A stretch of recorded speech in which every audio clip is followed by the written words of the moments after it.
What's going on, everyone, and welcome into another episode of Expected Bets 4. On today's episode, we'll be breaking down the Detroit Red Wings. I'm going to restart that. What's going on, everyone, and welcome into another episode of Expected Bets 4, powered by the Hockey Podcast Network. On today's episode, we'll be breaking down the Detroit Red Wings. Second intro that we've recorded, but I'm not going to post the first for personal reasons here. Let's bring in the crew. Betsky, how we doing? Oh, we're doing well. This is going to be an interesting one, man. This is the two very opposing opinions on where this team's going. Yeah, I would say so. Franco, how we doing? I don't know what to make of this team yet, so I'm kind of interested like to see where you guys are. But yeah, I mean, I'm ready to break them down, and I don't know. Yeah, I don't know about the Red Wings yet.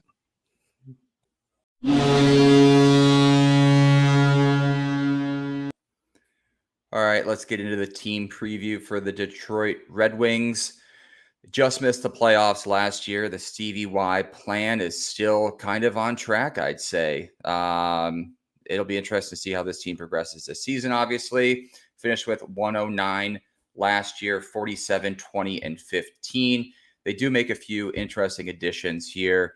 Tarasenko, Tyler Mott, Gustafson, and Cam Talbot kind of switch up that goalie room a little bit. Betsky, I'll start with you.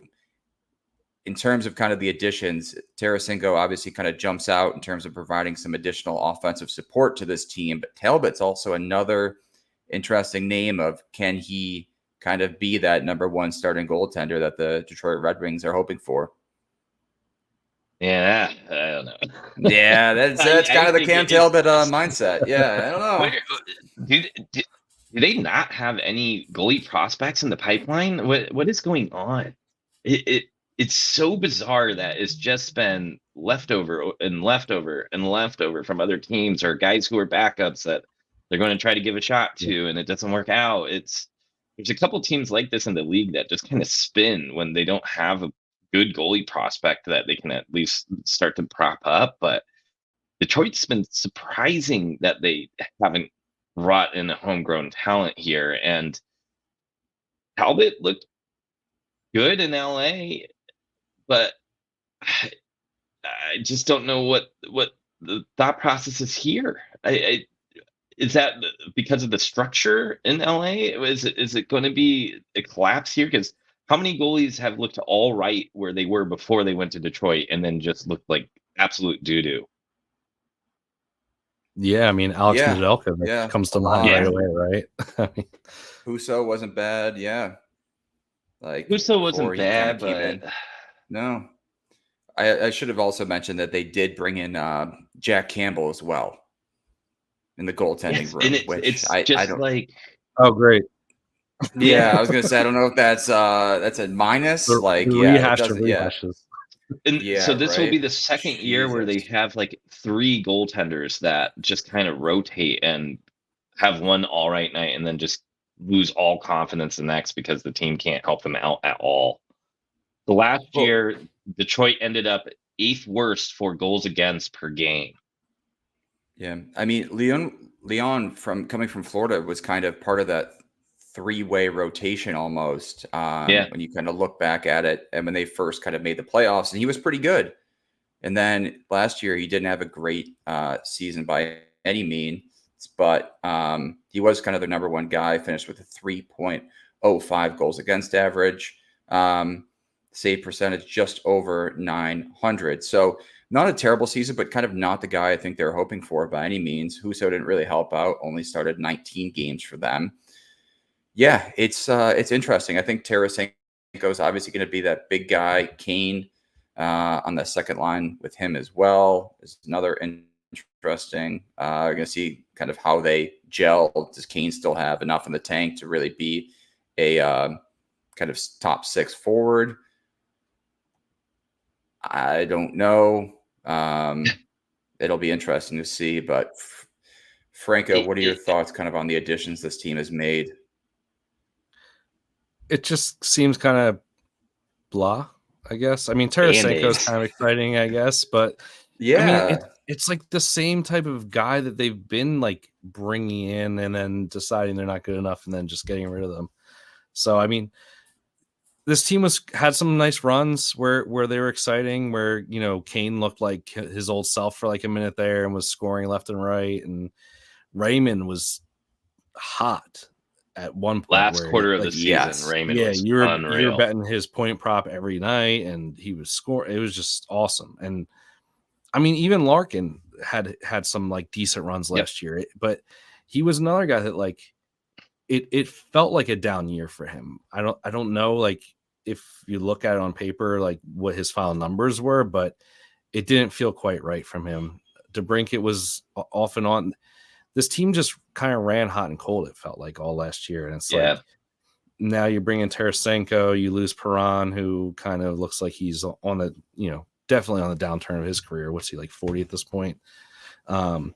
You know, I love Daniel Sprong. He's like that guy that just scores goals, even though he plays like 5 minutes of ice time. But so you lose him, and now you're going to have less goals, of course, because that's just going to happen. But I don't know. I'm like not excited, but I'm not like down per se on this team. Losing Gostisbehere is going to hurt a little bit, though. I mean, Gustafsson is that kind of power play quarterback, risky, not good defensive defenseman type of guy. So it's like for like, but I still think Gostisbehere's in a different class than Gustafsson, at least in my mind. That's the Philly fan. Yeah, no. But also says the Zona fan. So yeah, right. Yeah, no bias by any means with him for there for sure. Yeah, I mean you're right. Like this team's certainly going to be a playoff contender. If the goaltending if Cam Talbot can kind of take over that number one starting job and kind of be, let's say, like slightly above average from what they've received the past few seasons, I think they probably will make the playoffs. The forward depth is pretty good. The defensive core is interesting as well. Seider kind of had that great rookie season, winning the Calder, and then kind of faded since then. I know he's had some injury issues as well, but I don't think he's, after kind of how he played his rookie season, I think they thought he would develop much quicker than he's kind of has the past season or so. Yeah, and that it's fair. I mean, all development curves are a little bit different. Players are going to have up and down years. You don't have one good season and then you just never have a step back ever. So he just didn't look as dynamic though as you were hoping. You know, it would have been one thing to maybe not hit his point totals, but still had dynamic play making ability, and it just felt like the prospect profile that he had coming into his draft year was more of the player we saw last season, which was a very responsible defensive first defenseman. Yep.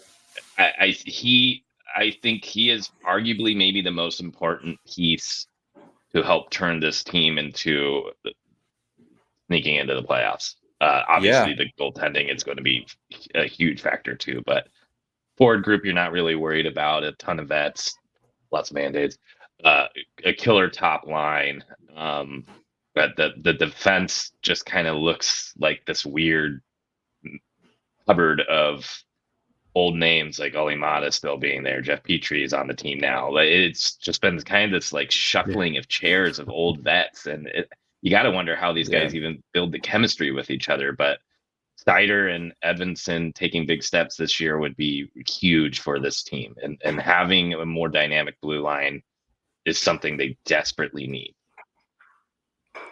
Yeah, and Simon Edvinsson too is going to be interesting to see kind of how he fits in this roster as well. He was pretty good in the AHL last season, so if he again can kind of add some offensive support to this team, you know, they may have found something here. But again, you're right. It is kind of these random mixed match of veteran defensemen pairing up with these young guys, and you just wonder kind of how that chemistry is really going to work out. Maybe it does. And you know what? Maybe Detroit does make the playoffs, and they kind of are now on this path forward with a younger group. But again, there is still kind of, even on the offensive side of things, these random veterans mixed in, where it's not really like you have kind of your top six or even your top, let's say 9 kind of solidified for the next even 3 years, you know? It looks like a team that's on the downturn this team's after got a lot being of good ups and for downs. seasons. I think they have a few. Yeah, you're right, but that's not kind of the projected outcome of this team by any means. Yeah, they're not. Yeah. This is almost like the opposite of the No. Sabres, where like the Sabres have all these young pieces that are like moving up to the lineup. This is like the opposite. Like all the these projections to miss the playoffs, and then rising up to the top. Yeah. You know, you still have Berggren like buried on the third line, and like I don't know, it's just like I don't know. I mean Raymond's still young, and yeah, that's interesting. Before we get into some burning questions for the Detroit Red Wings, I'd like to talk to you about our sponsor, BetterHelp. This episode of Expected Bets 4 is brought to you by BetterHelp. Have you ever stopped to think about something new you'd love to learn? As adults, we don't always make the time to learn we used to when we were kids. Kids are constantly exploring and growing, but somewhere along the way, life gets busy and we lose some of that curiosity. What's something you've been wanting to dive into? Maybe it's cooking, picking up a new language, or even figure out your golf game to finally beat your new friend. Just because we're older doesn't mean we have to stop growing. In fact, therapy can help you reconnect with that sense of wonder. It reminds you that your back-to-school moment can happen at any time. Therapy is not just for people who have gone through something major. It's for anyone looking to be the best version of themselves. Therapy can help you learn positive ways to cope with stress, set healthy boundaries, and tackle challenges with more confidence. It's really about giving yourself the tools to thrive and grow, no matter what stage of life you're in. If you're thinking of starting therapy, give BetterHelp a try. It's entirely online, designed to be convenient, flexible, and suited to your schedule. Just fill out a brief questionnaire and get matched with a licensed therapist and switch therapists anytime for no additional charge. Rediscover your curiosity with BetterHelp. Visit betterhelp.com/THPN today to get 10% off your first month. That's BetterHelp, HELP.com/THPN. Now back to the show. All right, so I think this team, I think we have questions that we can't even answer for this team or know how to answer with this team just because of the amount of unknowns that we're facing. Obviously, they were pretty good offensively last year, but defensively, can they improve? And I think Seider is going to be kind of that guy who dictates the outcome to a certain extent. Tier Edvidson, too, again, can kind of provide support, but Seider is going to be that main guy for them. So I'll throw this to you, Betsky, here. In terms of Florida kind of becoming playoff hopeful, I think it rides mainly on their defense improving and their goaltending improving. Do you see that happening, or kind of what's your outlook for this kind of back half of this Red Wings squad?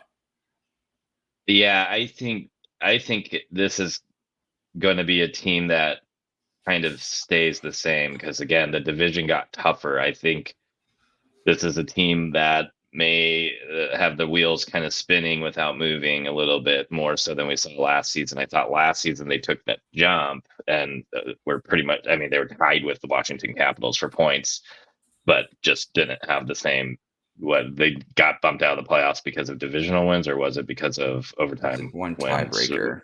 Their tiebreaker, yeah.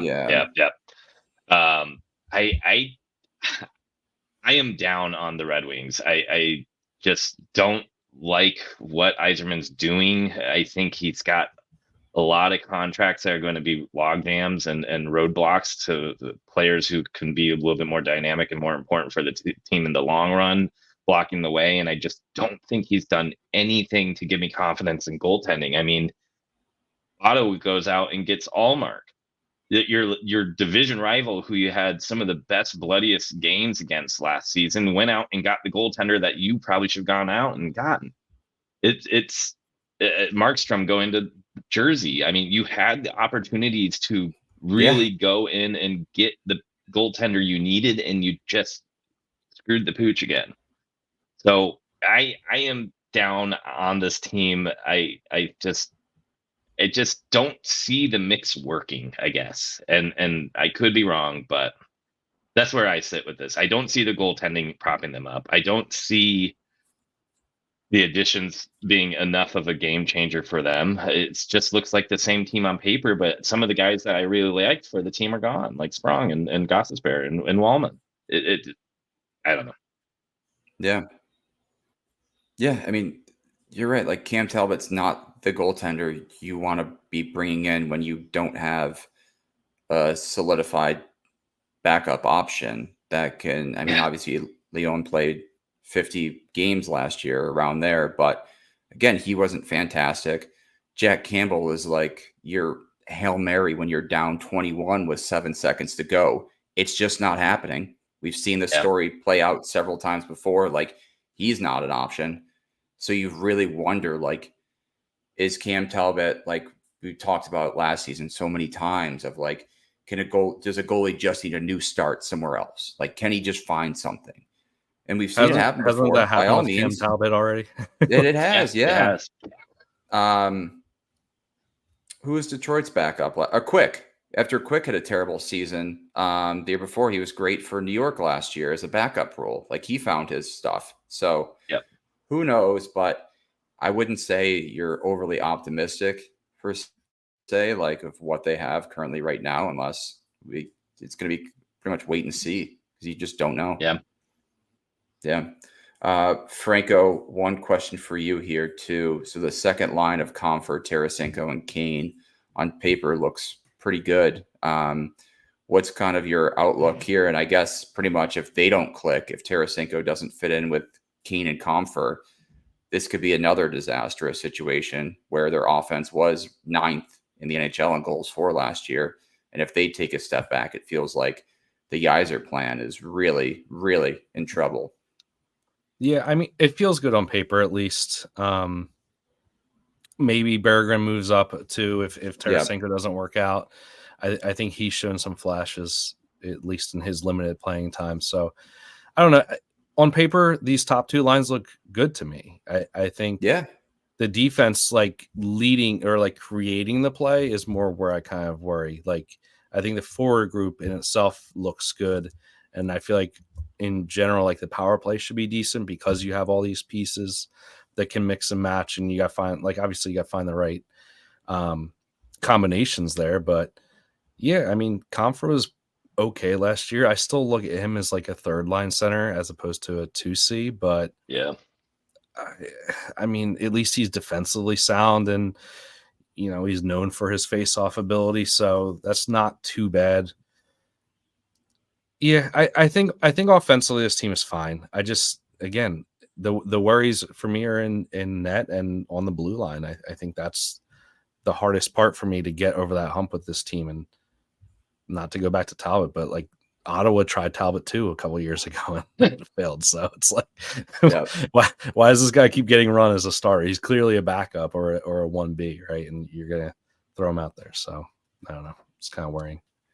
Yeah. So best case scenario, Betsky here with this team. In my mind here, I kind of have them not only making the playoffs, but winning at least the first round, upsetting some team as they come in and maybe a wild card spot, or kind of even getting like a third spot, finishing third or fourth in the Atlantic and getting a spot. So what's your kind of outlook for this team in terms of best case scenario?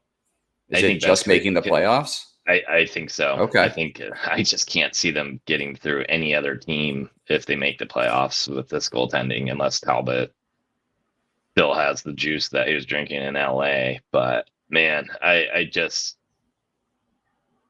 think making the playoffs would be huge for the fan base. It was a disappointment that they missed it last season, but the East is so competitive, and I have a hard time seeing it happening. So I think worst case is this. We kind of talked about in the past 2 episodes with the gaps.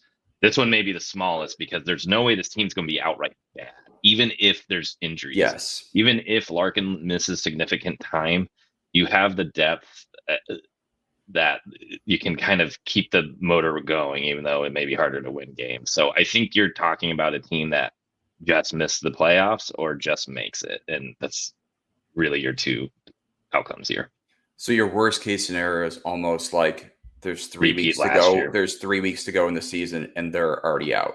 or 2 weeks ago in the season. They're already no. out. Worst case is literally a repeat of last year, where they're like right on the fringe and they lose on the last game of the season. Because I mean, that would just be torture as a Red Wings fan. I feel like it wouldn't be getting eliminated like 3 weeks in advance. Yeah, no, I think you're right. All right, before we talk about some season points totals, I'd like to talk to you about our sponsor, DraftKings. NFL Week 1 is here, and a new season means new ways to get in on the action at DraftKings Sportsbook, an official sports betting partner of the NFL. Ready to place your first bet? Try betting on something simple like picking a player to score a touchdown. The NFL season kicks off on Thursday night with the Kansas City Chiefs taking on the Baltimore Ravens. The Chiefs are currently favored by 3, with the total being set at 46.5. If you're looking to place your bet on Week 1 NFL action, head over to DraftKings. Ready to do a touchdown dance of your own? Score big with DraftKings Sportsbook, the best place to bet touchdowns. Download the DraftKings Sportsbook app and use code THPN. That's code THPN for new customers to get $250 in bonus bets when you just bet $5 and get 1 month of NFL Plus Premium on us. Only at DraftKings, the crown is yours. Gambling problem? Call 1-800-GAMBLER. In New York, call 877-8-HOPE-NY or text HOPE-NY 467-369. In Connecticut, help is available for problem gambling. Call 888-789-7777 or visit ccpg.org. Please play responsibly. On behalf of Boot Hill Casino and Resort in Kansas, 21 and over. Age and eligibility varies by jurisdiction. Void in New Hampshire, Oregon, and Ontario. Bonus bets expire 168 hours after issuance. For additional terms and responsible gaming resources, see dkng.co/ftball. NFL Plus Premium offer available only to new and former NFL Plus subscribers. Additional NFL Plus Premium terms at nfl.com/terms. So the Detroit Red Wings season total is currently set at 90.5 for points here. They had, 109 last year? Am I reading that correctly? 91. No. 91, excuse me. So we talked about that worst case scenario, and boy, does it seem to be a little bit more likely now with that 90.5 point total set up there. They're plus 130 to make the playoffs, which again just feeds into that scenario, and they're minus 160 for no. Franco, I will start with you here. Are you touching any of these two markets in terms of season total points or to make the playoffs? I think I'm going to go under. I don't. Oh, okay. I mean, I think the offense is fine. I don't think that's the issue, and I think when you have questions in goal, and we haven't even talked about it, but Husso is still on the team. He just hasn't played since December of last year.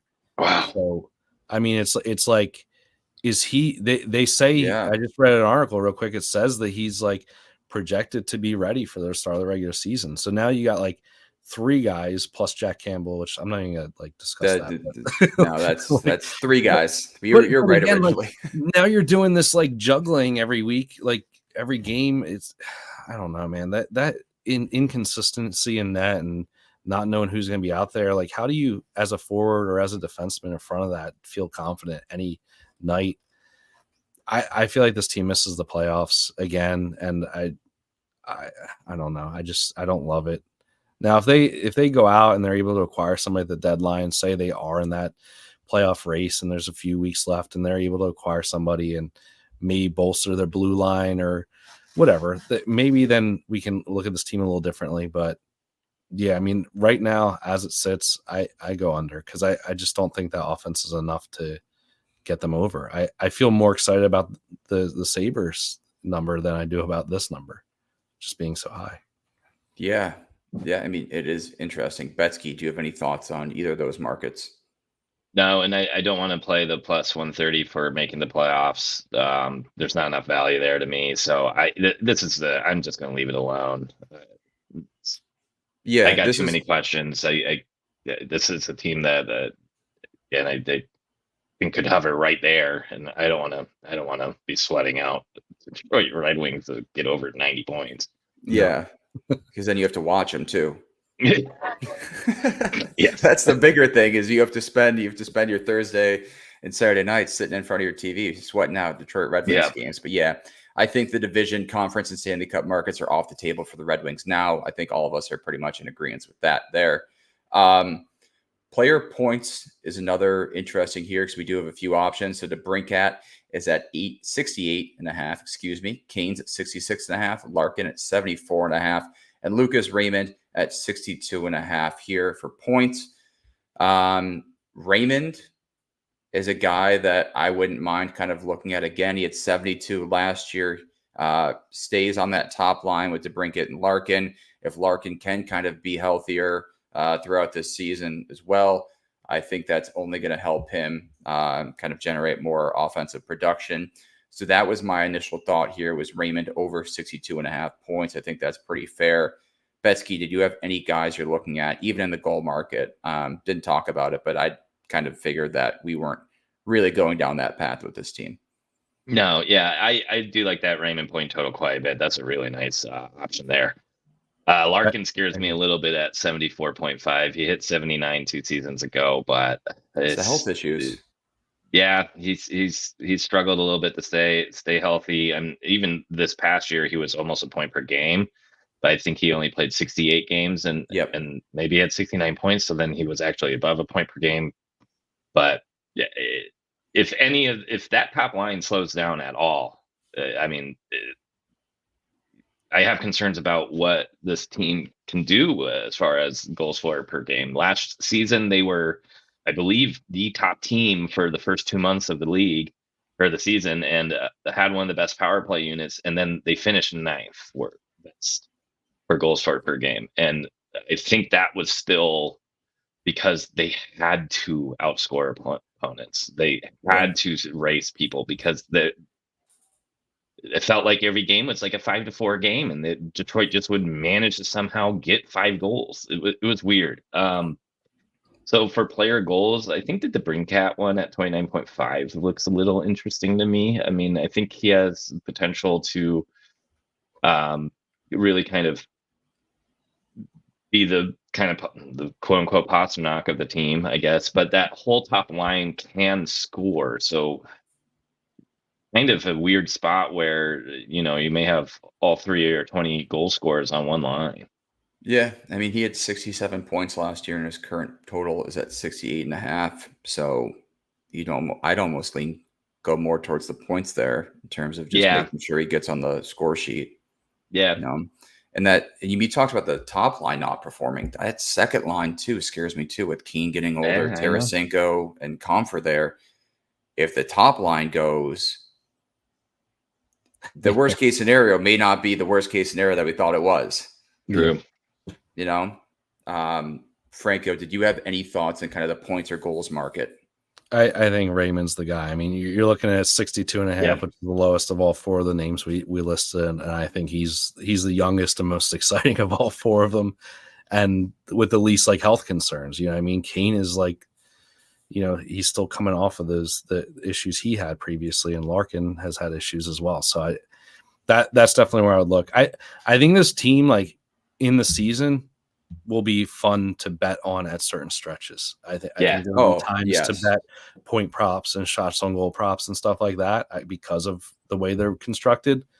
But right now, before the season starts, I don't want to touch really much of anything besides that Raymond points. In terms of the awards market here, with the Rocket Richard, the Art, the Hart, the Norris, the Vezina, the Calder, and the Selke, no names jump out to me on this team here by any means. That's kind of just something I'm completely staying away from. Did you guys have any picks in any one of those areas?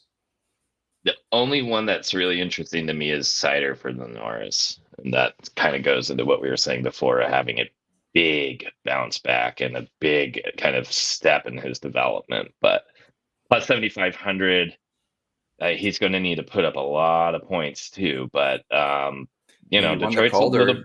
He showed he could kind of have that offensive production. So maybe this is the year that he starts to do it. I mean, of all the other options that are at 75-1, I think he's probably the one that stands out the most. Of at least he has somewhat of a proven track record to show that. Agreed. Yeah. Yeah, and the room for growth.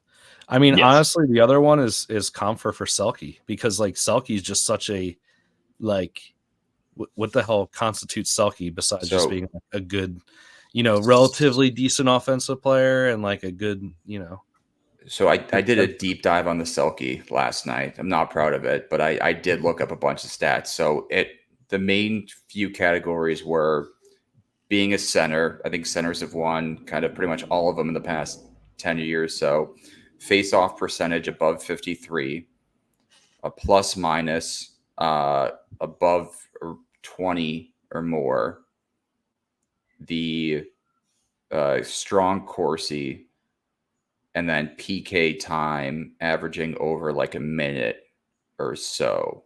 So he could fit that category, but again, the only one that worries me is the plus minus. Yeah. Well, let's say that Larkin does miss significant time and he gets thrust to that top line and he's playing with DeBrincat and Raymond. Like, that line could be productive. He could put up a decent amount of points in that scenario and still be that top face-off guy, still be doing PK. I'm not saying I love it or anything like that, but it's 100-1. Yeah, it's worse sprinkles on a trophy that kind of is like way less clear cut than the other ones. You know, like Rocket Richard is like period best goal scorer. Yeah, like, all the other ones are pretty clear cut. This is like has some room for, you know. Even the Norris has started to get pretty clear cut too. I know, most points for the period. Yeah, that's that used to be up for interpretation, but not so much anymore. The other thing too is in terms of the Selke categories, that over 50 points on the season. So those are kind of the main categories or benchmarks that players have to hit to be considered for that. And you're right. I guess Comfort could be considered in that. I mean, I don't could love be a it. finalist, but at 100-1, I think that's probably the only other guy you'd bet on for an award. Yeah. You know, I don't think no one's going towards the Vezina market for Detroit. Hell no. Yeah, that's kind of what we all thought here. All right. Any closing thoughts on this team? I think we just have questions. Like it's a wait and see game with this team, because you're right. They could start off hot again. And we could kind of say, hey, maybe Detroit's a second round hopeful team now, or maybe they'll win a playoff series. Maybe they'll kind of make a run this year. The goaltending looks somewhat good, and then it could fall apart again. So I don't know what to do with this team. I do like the Raymond at 62.5 points. I think if that's my best bet for this team. Yeah, by far. But Betsy, do you have any other closing thoughts? I don't know what this team does if they miss the playoffs again. Yeah. Is Yzerman now on the hot seat? I don't know. I really don't know. Because it's been a weird rebuild, because he didn't take over that long ago. His first pick was Cider, and the players he has selected 3 years ago have been making impacts. Yeah.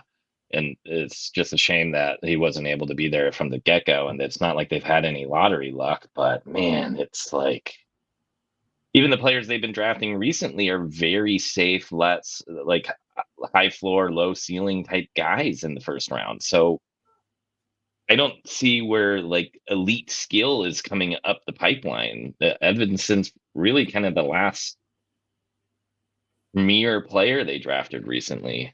Who did they take last year, or in the 2020, the Bedard year? Oh, I'd have to check. Franco, it's like that meme you always post, like Pavel Datsuk isn't walking through the door. That's pretty much like what they had hoped for, of like some sort of skilled offensive talent to like really kind of it would be not for as middling as they've been over the last few years. Like what Betsy said, it's like, where is that like exciting player that's coming up through the pipeline?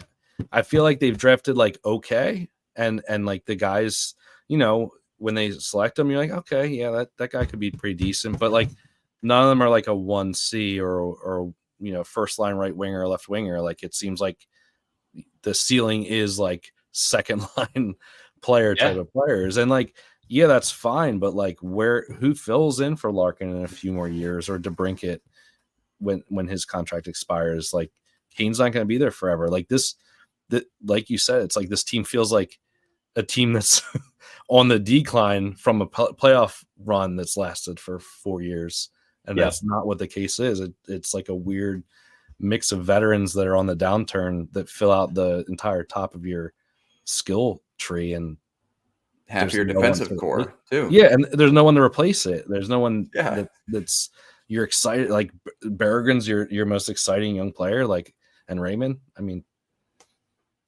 I don't know. I want to be more excited for this team, but like I'm not, and I don't see where they land in 3 more years. Like, where are they going to be? They don't seem like they're in a position to either rebuild or get better. It's just like middling. Yeah, because what are they going to trade away? Kind of some of their talent too, if they do decide to rebuild, and then all the draft prospects and pool that they've had is just gone now, and the whole plan is just up in flames.